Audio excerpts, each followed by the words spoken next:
오늘 곳곳에서 예배드리시는 분들 계실 텐데요. 오늘은 시편 95편 1절로 11절까지 전체 말씀을 이제 이 짧은 설교 후에 저희가 같이 좀 보면서 기도의 줄을 붙잡을 텐데, 여러분들 이 목요 기도에 오실 때는 성경을 가지고 오셔서 그 말씀을 읽으면서 자꾸 묵상하세요.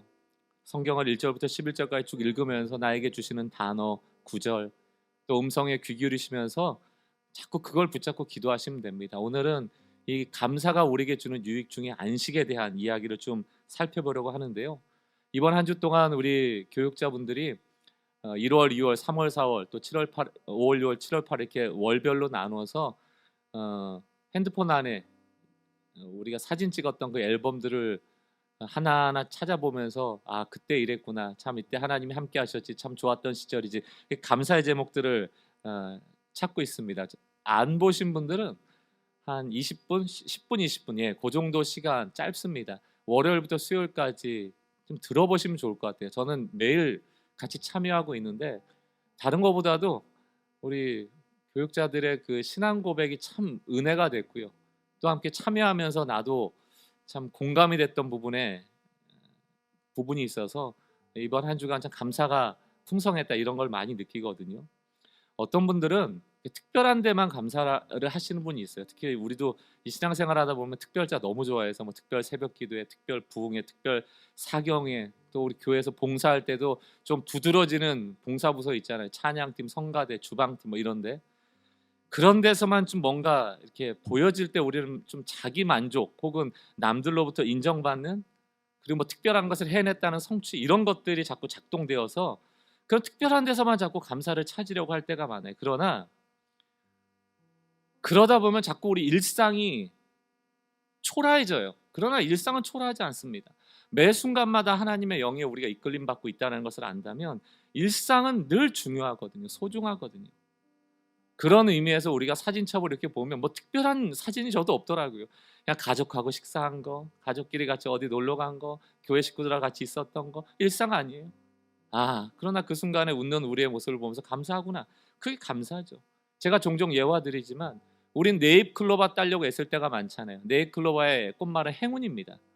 우리 행운 엄청 좋아요. 특별한 거 아닙니까? 그러나 널려있는 게 세잎클로바거든요. 세잎클로바의 꽃말은 행복입니다. 행복이 많은데 그 행복을 행복으로 보지 못하고 늘 불행하다 여길 때, 어떤 때 불행하다 느껴요? 행운을 얻지 못했다고, 네잎클로바 없다고. 그 얼마나 어리석은 일입니까? 행운 없어도 돼요. 주변에 행복이 많은데. 일상의 행복을 제쳐준 채 특별한 행운을 찾아 나선다, 이런 식의 신앙생활은 결코 건강한 신앙생활이 아닙니다. 일상에 그 매일에 감사가 쌓이면 하나님께서 더 감사할 수 있는 제목들도 우리에게 허락하시죠. 오늘 이 밤에 우리가 좀 이런 일상 속에서 우리에게 주어진 것들에 감사할 수 있는 그런 성도들 되셨으면 좋겠어요. 누가복음 17장에 보면 10명의 문둥병자가 치유함을 받는데, 그 중에 사마리아 이방인 한 사람만 고침받고 예수께 감사 인사하러 오거든요. 저는 참 궁금합니다. 왜 9명은 안 왔을까? 왜 안 왔을까? 한 명만 와요. 그것도 이방인. 그때 예수님이 9은 어디 있느냐 이렇게 묻거든요. 오늘 이 밤에 우리에게 묻는 것 아닙니까? 내가 일상 속에 너와 함께하고 있는데 그거는 다 당연한 것처럼 여기며 감사하지 않고, 우리 중에도 감사하는 자가 누가 있느냐라고 물어오시지 않을까요? 그러면서 그 한 명 감사하는 사람을 향해 예수님이 뭐라고 얘기를 합니까? 내 믿음이 너를 구원했다, 이렇게 얘기합니다. 이때 이 믿음이 무슨 믿음일까요? 문둥병이 치유되어진 이 역사를 일으킨 근원이 어디 있는지를 아는 것. 예수님께 감사하러 왔잖아요. 예수님이 나를 낫게 하셨다는 마음이 있기 때문에 감사하러 온 것 아닙니까? 그 믿음, 이 치유가 예수께로부터 왔다는 것에 대한 감사가 곧 믿음이란 얘기예요. 그러나 9명은 모르겠습니다. 지가 열심히 기도해서 응답받은 줄 알고 그냥 갔는지, 뭐 너무 기쁜 나머지 잊어버리고 갔는지, 나중에 와야 될지 와서 감사하려고 갔는지, 아니면 무슨 큰 선물이라도 가지고 나중에 오려고 갔는지 몰라요. 그러나 그들은 그 치유가 어디로부터 왔는지 고백하지 않았다.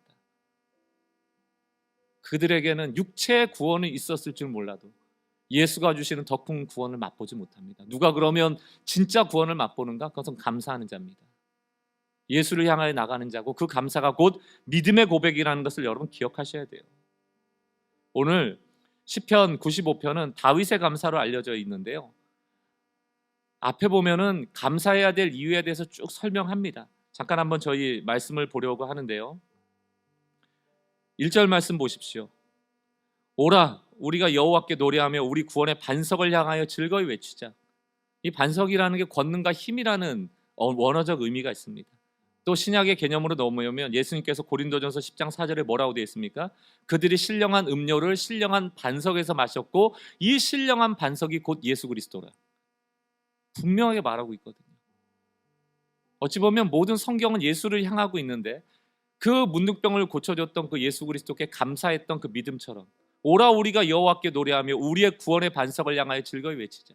그 예수를 예표하는 말씀이라고 해도 과언이 아니죠. 그 다음에 또 마찬가지입니다. 우리가 감사함으로 그 앞에 나가며 시를 지어 그에게 노래하자.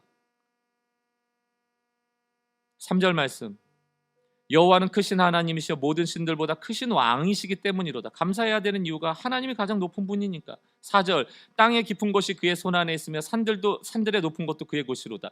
하나님 감사받아야 될, 예배받아야 할, 또 믿음의 고백을 받으셔야 될 마땅한 분이다. 계속 고백하고 있습니다. 5절, 바다도 그의 것이라 그가 만드셨고 육지도 그의 손으로 지으셨도다. 사랑하는 성도 여러분, 뭘 못해 주시겠습니까? 우리에게 모든 것을 가지신 분이 왜 모든 것을 주시지 않겠어요?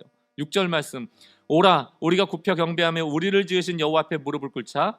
7절, 그는 우리의 하나님이시오 우리는 그가 기르시는 백성이며 그의 손이 돌보시는 양이기 때문이라. 그러므로 감사해야 된다, 찬양해야 된다, 경배해야 된다라고 말하면서 7절 후반절 뭐라고 되어 있습니까? 오늘도 너가 그의 음성을 듣거든, 이렇게 족구문이 나와요. 자, 마땅히 감사받아야 될 하나님이신데 오늘도 너희를 인도하시는 그의 음성을 듣거든 이라고 조건을 얘기하면서 두 가지 부류의 사람이 생길 수 있다.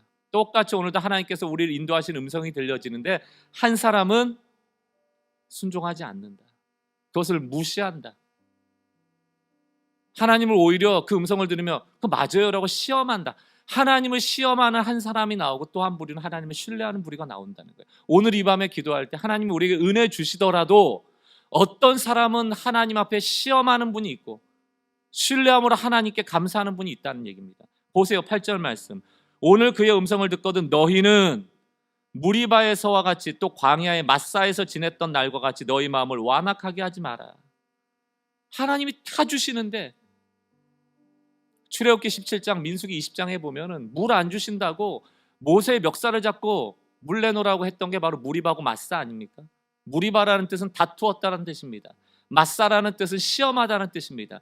종합해 보면 모세의 멱살을 잡았지만 이들은 결국 그들을 광야 가운데 인도하고 계신 하나님을 향하여 하나님의 멱살을 잡고 그와 다투며 하나님이 과연 물을 주시는 분인가에 대하여 시험했다는 얘기입니다. 그게 마사와 무리바예요.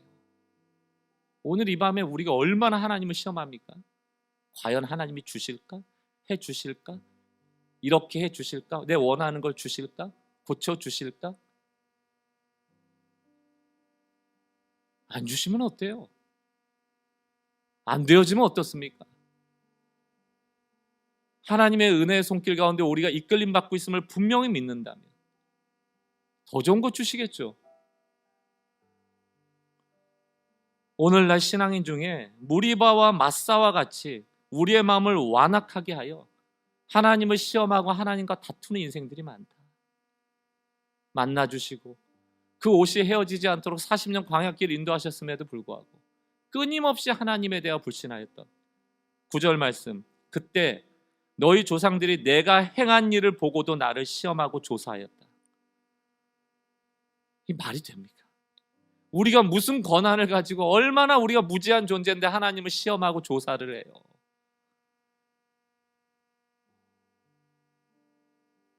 하나님이 홍해를 건너게 하신 기적을 경험하였음에도 불구하고 만나를 경험하였음에도 불구하고 우리가 원하는 게 더 많은 거예요. 만나 그 하찮은 음식으로는 나는 안 된다. 하나님을 시험하고 조사하는 신앙에서 벗어나셔야 됩니다. 10절, 내가 40년 동안 그 세대로 말미암아 근심하여 이르기를 그들은 마음이 미혹된 백성이라 내 길을 알지 못한다 하였도다.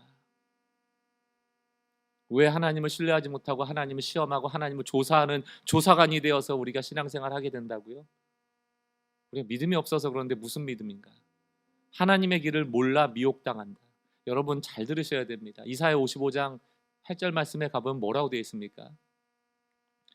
이는 내 생각이 너희 생각과 다르며 내 길은 너희의 길과 다름이라 여호와의 말씀이라. 이는 하늘이 땅보다 높은 같이 내 길은 너희의 길보다 높으며 내 생각은 너희의 생각보다 높으니라. 이것을 인정하는 것이 믿음이고요. 달라요.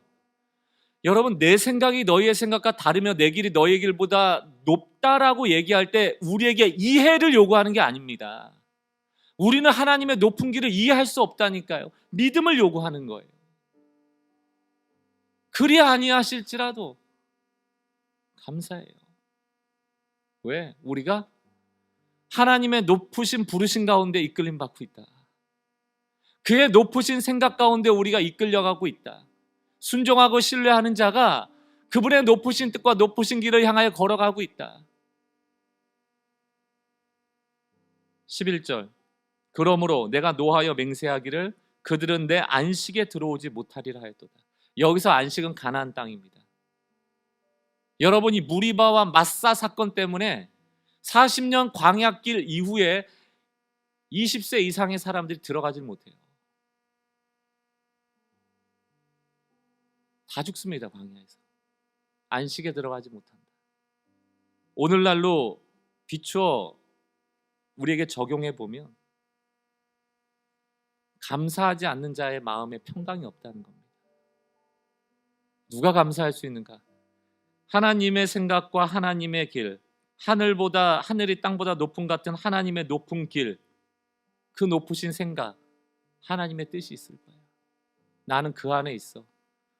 이 순간 우리에게 주어지는 게 평강이고 안식이에요. 감사하지 않는 한 결코 우리의 영혼에 안식은 없습니다. 저는 7년 동안 개척하고 늘 모토처럼 여겼던 제 구호가 하나님 뒷모습 쫓아가기입니다. 하나님 앞서가지 않기. 요즘도 기도하고 있는 제목이 있고 지난 주일 제가 얘기한 것처럼 좀 기도의 집에 대한 꿈도 있고, 그러나 제가 제 꿈과 제 비전을 하나님께 기도하면서 하나님 나 이거 하고 싶어요? 아무 소용없어요. 내가 하고 싶은 일이 무슨 소용이 있습니까? 내 꿈을 이루기 위해서 하나님이 필요한 게 아니죠. 하나님, 이 꿈이 과연 내 마음에 이 불타는 소원이 하나님의 소원 맞습니까? 그렇다면 하나님이 이끌어 주시죠. 내가 아둥바둥 안 해도 돼요. 내가 지금 당장 내가 열려져야 될 길처럼 보이는 게 열려지지 않아도 아둥바둥 안 해도 돼요. 내 길과 하나님의 길이 맞다면. 우리가 왜 아둥바둥 하는지 아세요? 알거든요. 욕심인 거 알거든요. 사랑하는 성도 여러분, 구름 기둥과 불 기둥으로 진두지휘하신 하나님이 계시고요. 때로는 우리는 그 길을 왜 이 길로 들어섰는지 이해할 수 없을 때가 있습니다. 그때도 신뢰하는 거예요. 그때도 주님을 믿어드리는 거예요. 사랑하는 성도 여러분, 내 좁고 편협한 시각을 근거로 하나님과 다투고 하나님을 시험하는 자 되지 마시고 이렇게 기도하세요. 주님, 저는 무지하여서 내 편견과 내 고집과 내 주장에 쌓여 있습니다. 제가 기도하는 것을 주님께서 오히려 시험해 주시고 주의 뜻이 아니거든 이 기도를 멈춰 주시고 응답을 거절해 주시고 주님의 길로 나를 인도해 달라고 기도하는 것이 이 연약한 자들의 기도이고 하나님의 지혜에 우리의 삶을 맡기는 기도인 줄 압니다. 사랑하는 성도 여러분, 오늘 이 밤에 미리 감사하세요. 내 삶이 이끌림 받고 있음을 감사하시면 그 감사가 주는 유익이 바로 안식입니다. 평안. 찬송가 486장 가사에 보면 이 세상에 근심된 일이 많고 참 평안을 몰랐구나. 내 주 예수 날 오라 부르시니 곧 평안이 쉬리로다. 이 찬양이 이 말씀 준비하는 떠오르더라고요. 이 세상에 곤고한 일이 많고 참 쉬는 날 없었구나. 내 주 예수 날 오라 하시니 곧 평안이 쉬리로다. 이 세상에 죄악된 일이 많고 참 죽을 일 쌓였구나. 그렇지 않습니까? 내 주 예수 날 건져 주시오니 곧 평안이 쉬리로다. 아멘. 우리의 삶이 이러한 삶 되기를 원합니다. 어떤 상황에서도 감사하십시오. 오늘 기도의 줄을 붙잡기 위하여 제가 어느 우리나라 병원에 있는 감사 기도문이라고 알려져 있는 한 기도문을 좀 읽고 마무리 지려고 합니다. 여러분의 기도의 제목을 한번 삼아보세요. 이렇게 써 있다고 합니다. 하나님 감사합니다. 하나님 때때로 병들게 하심을 감사합니다. 인간의 약함을 깨닫게 해주시기 때문입니다. 고독하고 외로운 것도 감사합니다. 그것은 하나님과 가까워지는 기회가 되기 때문입니다. 일이 계획대로 안 되도록 틀어주신 것도 감사합니다. 그래서 저의 교만이 깨어지기 때문입니다. 돈이 떨어져 사고 싶은 것도 마음대로 못 사게 하신 것도 감사합니다. 눈물 젖은 빵을 먹는 심정을 이해하기 때문입니다. 자식들이 공부를 기대만큼 안 하고 아내가 미워지고 어머니와 형제들이 짐스러워질 때도 감사합니다. 그래서 그들이 저의 우상이 되지 않게 하기 때문입니다. 때로는 허물을 느끼게 하고 때로는 몸이 늙고 아프게 하심도 감사합니다. 그러므로 영혼을 사모하는 마음을 가지기 때문입니다. 불의와 부정이 득세하는 세상에 태어난 것도 감사합니다. 하나님의 의를 바라볼 수 있기 때문입니다. 제게 잘못하고 저를 비방하는 사람들도 있게 하심을 감사합니다. 그럴수록 더욱 겸손해지려고 노력하기 때문입니다. 오늘 밤 잠 못 이루고 뒤척이게 하신 것도 감사합니다.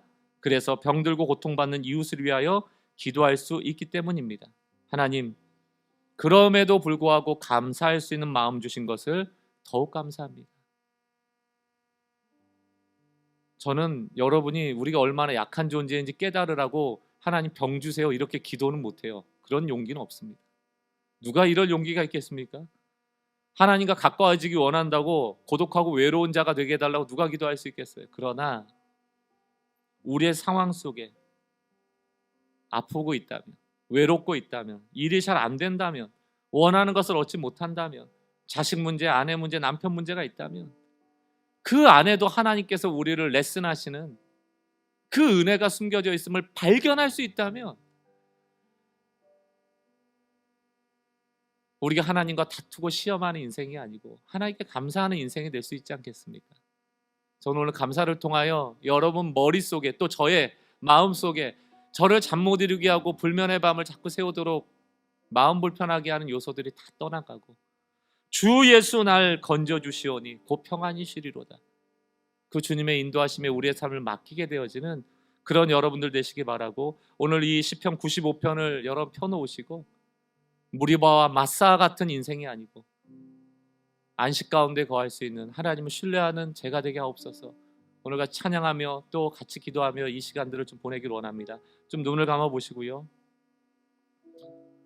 또 눈을 뜨시고 성경 보실 분들은 또 성경을 펴놓고 한번 쭉 읽어봐도 좋을 것 같습니다. 오늘 이 말씀에서 오늘 우리에게 주시는 음성을 듣기를 원하고요. 또 찬양의 가사 가운데 또 기도하는 가운데 묵상하는 가운데 깊이 머물러 있는 가운데 이 기도에조차도 하나님의 인도하신 가운데 있음을 알고 이끌려 가시길 바랍니다. 조용히 정리하시고 말씀을 또 감사할 제목들을 감사하시면 듣겠습니다.